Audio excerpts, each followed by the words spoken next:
சப்பாத்தி களி பழத்தை பற்றி நம்ம வீடியோ போடலைனாலும் நம்மளுக்கு வர்ற முக்கால்வாசி மெசேஜ் வந்து சப்பாத்தி களி பழம் கேட்டு தான் மெசேஜ் நிறைய வருதுங்க.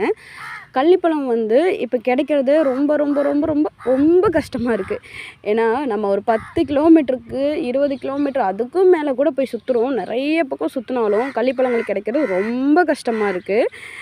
அதனால தான் வந்து வீடியோவும் அதிகமாக போடுறதில்ல. ஏன்னா ஒரு கிலோ 2 கிலோ பழம் கிடைச்சா கூட வீடியோ போட்டாலும் நம்மளுக்கு நிறைய மெசேஜ் வர ஆரம்பிச்சிருது. அப்புறம் நம்ம அவங்களுக்கு பதில் சொல்கிறதே வந்து அதிகமாயிடுது. ஸோ அதனால தான் வந்து வீடியோவே அதிகமாக போடாமல் இருக்கேன். 2 கிலோ 3 கிலோ ஒரு 5 கிலோ கிடைச்சா கூட நான் வீடியோ போட மாட்டேன். ஏன்னா அதுக்கு முன்னாடியே ஆர்டர் இருக்குங்க. ஆர்டர் இருக்கிறத பொறுத்து தான் வந்து பழமே பறிக்க போவேன். ஆனால் ரொம்ப கஷ்டப்பட்டு தான் இப்போ வந்து ரொம்ப பழங்கள் பறிக்கிற மாதிரி இருக்குது. கள்ளிப்பழங்கள் அதே மாதிரி எக்ஸ்பெக்ட் பண்ணாதீங்க. இதில் பாருங்கள் எப்படி இருக்கோ அதே மாதிரி தான் இருக்கும்.